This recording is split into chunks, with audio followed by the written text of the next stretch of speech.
ሪብ ኢብኑ ዐምር አንድ ቀለል ያለ የገጠር ሰው ምናልባት በሰዎች እይታ አነስ ያለ ሰውና አይን መሙላት የማይችል ሰው ነበር የደከመና ያነሰች ፈረሱን ይዞ መልእክቱን ይዞ ነበር እዛ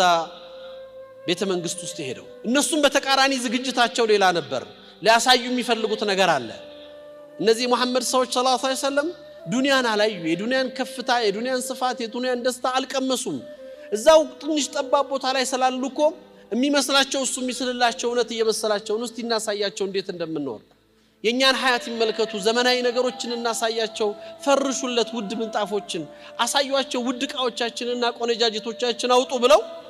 ልብን ለማሸፈት አእምሮን ለመግዛት የተጠቀሙበት መስመር ነበር ነገር ግን ይሄ የገባው ሱሐባ በዛ መድረሳ ውስጥ የታነጸ ያላየውን ሑራል ኢን ቃል የገባለት ትውልድ ግን በእነዚህ ጊዜያዊ ነገር የሚታለልና የሚቆም ማንነት ስላልነበራቸው ከነሱ ከፍ ብሎ ነበር ይዞ የገባው ያያዘውን ደካማ ፈረስ እነሱ ያነጠፉትን ምንጣፍ ረግጦ ሊገባ ሲል ጠባቂ አትገባም ብሎ ከለከለው የጠራችሁን እናንተ ናችሁ ጠርታችሁን እንጂ እኛ ፈልገን አልመጣንም ካልፈለጋችሁ ግን እመለሳለሁ ከገባሁ ግን ከነፈረሴ ነው የምገባው አለ እነሱ ለክብር ያለንጠፉትን ምንጣፍ ክብር እዛ ላይ እንደሌለ ያሳያቸው እነሱ እሱን ሊያዋርዱ የፈለጉበትን ምንጣፍና ቆነጃጅት ዝቅታ መሆኑን ሊያሳያቸው ፈረሱን ይዞ ምንጣፉን እየረገጠ እየረመረመ ነበር የገባላቸው ያ ኢዛዝም ብሎ እንደማይመጣ ያቀዋል ሩስቱም አራይቱም ነበር ያልቸው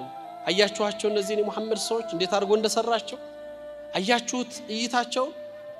ጥያቄውም ግልጽ ነበር ማን አንቱም ነበር ማን ናችሁ نحن قوم ابتعثنا الله لنخرج العباد من عبادة العباد إلى رب العباد ومن ضيق الدنيا إلى سأة الدنيا والآخرة ومن جور الأديان إلى عدل الإسلام كفتانو ከምድር ወደ ሰማይ ነው የሚያሸጋግሩት እነሱ ከሚያስቡት ጠባብ ቤተ መንግስት ወጥተው ነው የሚያሳዩት የሚያወሩት ስለ ዓለም ነው ስለ ሰፈር ስለ መንደር አይደለም እኛማ ህዝቦች ነን አላህ የላከን የሰው ልጆችን ከሰው ልጅ ባርነት ወደ ፈጣሪ ባርነት ልናሸጋግር የመጣን ከጠባቡ ዱንያ ወደ ሰፊው ዱንያና አኺራ ለመውሰድ የተላክን መልእክተኞች ከዚህ ፍትህ ከተዛባበት ظلم ከመዛበት ዓለም ፍትሃዊ ወደ ሆነው እስላም ሰዎችን ልንጠራ የመጣን ህዝቦች ነን አሉ هذا